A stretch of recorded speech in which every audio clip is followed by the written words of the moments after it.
Hello and welcome, members of UHS, University Health Services, to our Banner 9 demo. Well, let's call it like it is. It is attempt 2. Unfortunately, we had some technical difficulties the first time we tried to do this, so I agreed to put together a quick video for you. And I'll make this real quick too because, well, no one is interested in watching a very long video, considering how busy we all are. So let's dive right into it. The reason we're doing this, Oracle is de-supporting the technology that makes this version of Banner work. This is Banner 8. They're going to de-support it at the stroke of midnight on 2018, going into 2019. However you wanna look at that. So this will be going away. We have a hard deadline to move on to a new version of Banner, effective January 1st. If we have problems, if this thing breaks on January 1st, we cannot call Oracle to help us to fix this. So that's why we're moving to a new version, and that's why I'm giving you a demo today. What else can I tell you about this? You will be pleased to hear that the new version of Banner, it works in all browsers. How far out and how swell is that? So no more of being handcuffed to Internet Explorer and that very obsolete specific version of Java you have to run this, Java version 6 update 35. You don't have to worry about that anymore. You can just bring it up in the browser with a URL and it just works. What else? Let me give you a tour of the new version. First of all, here it is. This is what it looks like now. We might change what picture this is here because this clearly is not a picture of anything on our campus. This is just a delivered picture, and that would simply be weird to leave that there. This box here is the same as this box here. This box that you would enter your 7-letter form acronyms in, like SOAHOLD, for instance. That is what this is, but with a twist. It is smart enough to be able to search for those forms that you are looking for. So say, for instance, I'm looking for SOAHOLD. I just don't know the name of it. I know it starts with the letters SOAH. I could just enter that, and it will tell me all of the forms that start with that. And if for some reason I didn't know this form as SOAHOLD, but I knew it as hold information, well, I could search that too. Many ways to get to the same thing there. Let's see what tour. Okay, so I'll tell you what else we have here. The over on this left side here, the icons. The dashboard is that home screen that I just showed you. The applications, you might think of this as if for instance you did not navigate to your forms by entering their form names. Instead, you used this menu here. Say you want to go to SOAHOLD, you could go from student to general person to SOAHOLD that way. Well, that's what this is. You could do the same thing. You go to student to general person to maybe I did that wrong. Student, general person, and SOAHOLD. There it is. I know it was there. So that's what that is. And if you're in the business of customizing your banner menu, if there are forms you go to a lot, you might have had those bookmarked. Well, they have that too in the new version of Banner. It is my banner just like that. As you see, I have my commonly used forms bookmarked in my banner, and those same forms are bookmarked here too.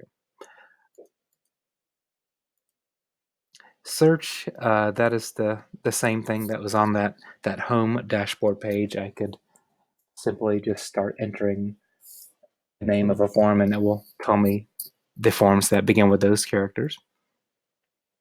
Recently opened, this is kind of a new thing. I think over time you'll find that you use the same ones over and over again, and it might be useful to simply pull up the forms that you were recently working in. And this is an automatic thing. This will simply tell you those forms that you recently opened so that you can revert back to them. The help screen, this will give you help based on the form that you are on. So I was on SOAHOLD, and it will give me documentation, help documentation based on that form. And the lock is a sign out, and I'm sure that simply closing your browser tab is plenty adequate. All right. So let me do a quick demo of some forms that I think that you all use on a normal basis. I know when I wrote the integration with Medicat, what that did was it did some work on a student's holds, and it also did some manipulation of the immunization checklist item, which is on the checklist tab of SOAADMS. Just for review, let's take a look at SOAHOLD and Banner 8. I can go there.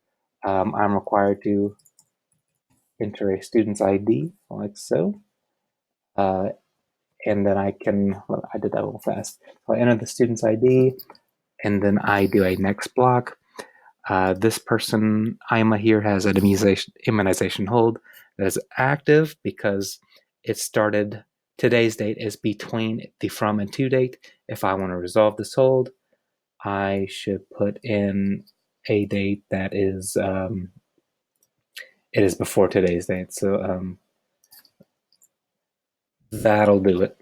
And then I can save it, and that person's immunization hold is no longer active. So let's do the same thing in new banner.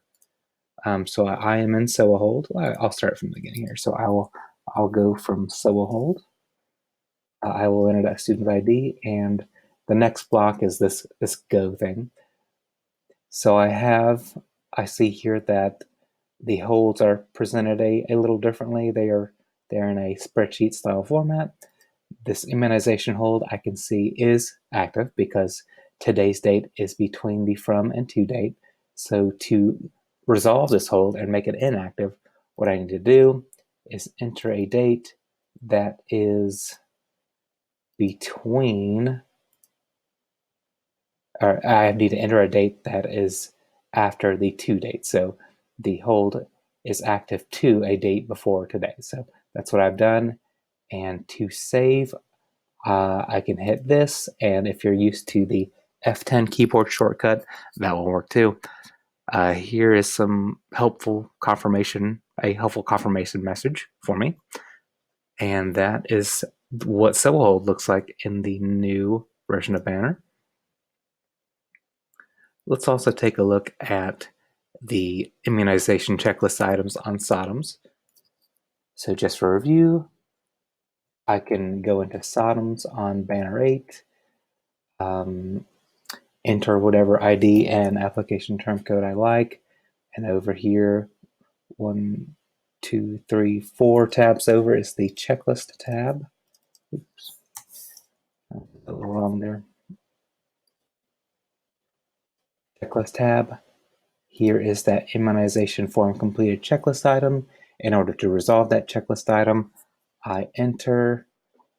That's cool. I just learned that yesterday that you can put in a D and it will enter, and tab over, and it will enter the day's date. So that is how you resolve a checklist item. You simply enter a received date in the received date column and save, or F10. And that is how you resolve a checklist item in Banner 8. Let's take a look at the same thing in Banner 9. I go to SOAADMS. I enter a student ID and the term of the application, if you know it. 1, 2, 3, 4 tabs over is that checklist tab, just like it was in Banner 8. Here is that immunization form completed checklist item. I can enter a D and tab, and then I can save. And I hope you can pick up on how similar that was in the new version of Banner as it was to the old version of Banner. All right.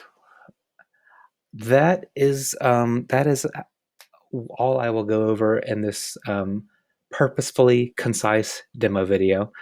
I assume you may have some questions you want to ask me about any other things, and that's perfectly fine. I'm in the directory, but if you need my email there.